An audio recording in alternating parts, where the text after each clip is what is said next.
You are being tracked right now, but you knew that, right? Unless you were watching this video on the Astral Cinema, which is a video hosting service that I run for my online community, you're being tracked. Because it probably means that you're watching this on YouTube, and YouTube is one of the bigger offenders for tracking people. Now, there's of course worse offenders, and there's worse reasons to be tracking people. I want to talk more broadly about tracking on the internet. First off, what the hell is tracking? Like, what is it, right? There's different reasons to track users. The vast majority of the time, users are being tracked for metrics to help try to improve whatever software they're using.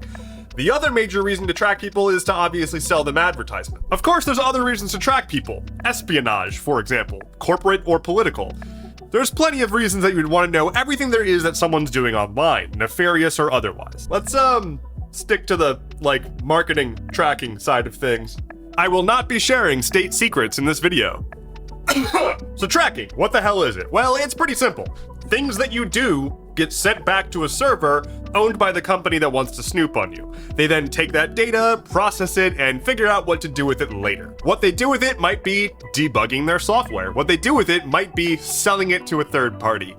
But the point is, they own all that data now. A lot of this data is anonymized. Usually the ones that are used for metrics are run through some sort of obfuscation to not link it back directly to you. It can be linked to you if they want to, but typically they're not actually interested in you specifically. They're interested in larger metrics, the sort of zoomed out view of how users as a whole engage with a product. The companies that are tracking you with which to sell your data, they're the ones that keep it associated with you, or they might abstract it a little bit but make it really easy to still link back to you. Now again, sticking with marketing tracking and metrics tracking, just focusing on those two, you can have your opinions about which one is ethical, if either or neither is ethical. It's perfectly fair to say that there is no situation in which a company should feel free to track you. It's perfectly fair to say that it's a nefarious act for a company to, even with the best of intentions, be taking every single interaction that you have on a web page and reporting it back to their servers. And of course, ethics and legality are two very different things. You've probably agreed to having them snoop on you if you're using their website. You've probably skipped over some terms of service stuff and signed up regardless. But I want you to be an informed user of the internet, so let's talk briefly about how you're actually being tracked. So, gonna get slightly technical, but I'll keep it simple. Web browsers are based on events. That just means that unlike, say, a video game where the game is constantly processing the state of the world and what happens next every single frame of the game, a web browser just kind of chills unless something happens. An event happens. You clicked on a link, you typed in an input field, you scrolled the page. Every user interaction is an event, and there's also a whole bunch of hidden events like the page was loaded, the page is being navigated away from. Those are all events as well. When a website wants to track you, the easiest thing to do is essentially hook into events and report them back to the server. At the most verbose, you can literally listen for every single event that ever happens anywhere in the browser on your web page and send it all back to your data center. It is not an exaggeration to say that it's possible to just take all of these events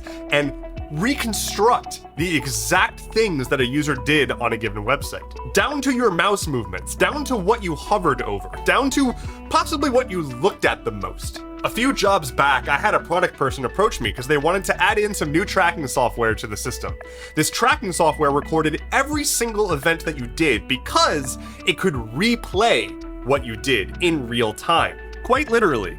If we had installed that software, we could have watched you use our website without you knowing. I refused to install it because I had the ability to do so in that position.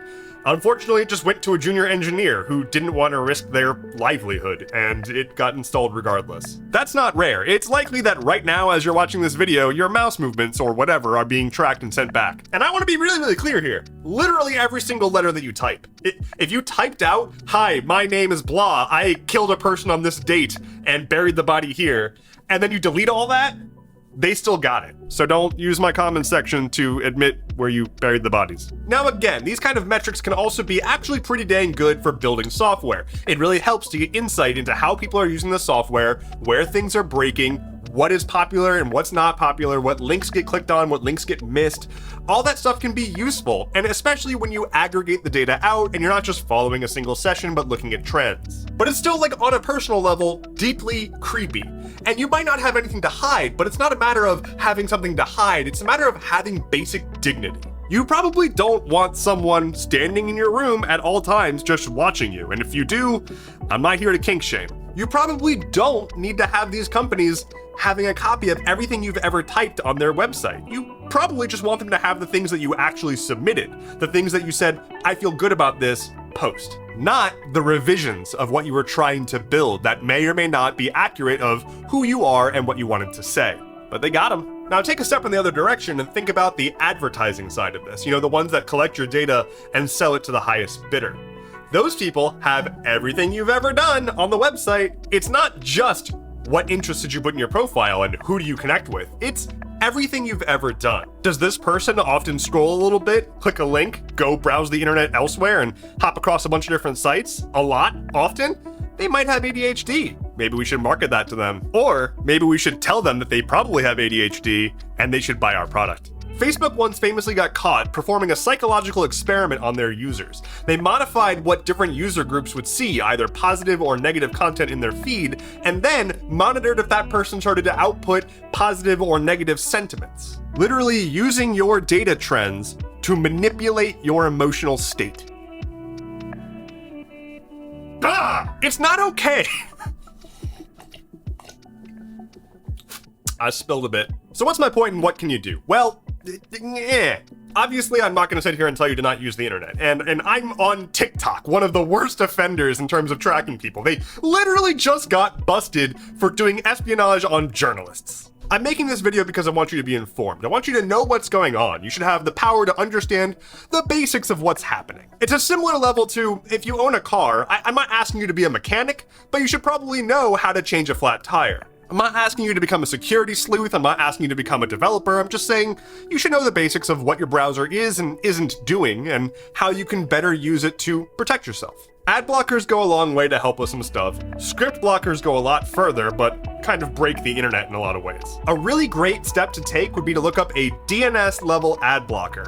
Something like NextDNS. I highly recommend NextDNS. I've said this before in a previous video, but essentially DNS is the system that your computer uses to find the server that powers a website. And a DNS level ad blocker essentially tricks your computer into thinking that bad websites and tracking websites don't exist. The browser is told, hey, load this tracking code. And the browser's like, okay, wait, that doesn't exist. I'm not doing anything with that. It quite literally cuts them off from your computer. And it's not a silver bullet, it doesn't work perfectly, but it is way more than the average user currently does. And it's also way more than just installing an ad blocker on your phone or computer. I'll put links in the description with other options that you can take for things that you can try out and see what feels good, but mostly, thanks for hanging out.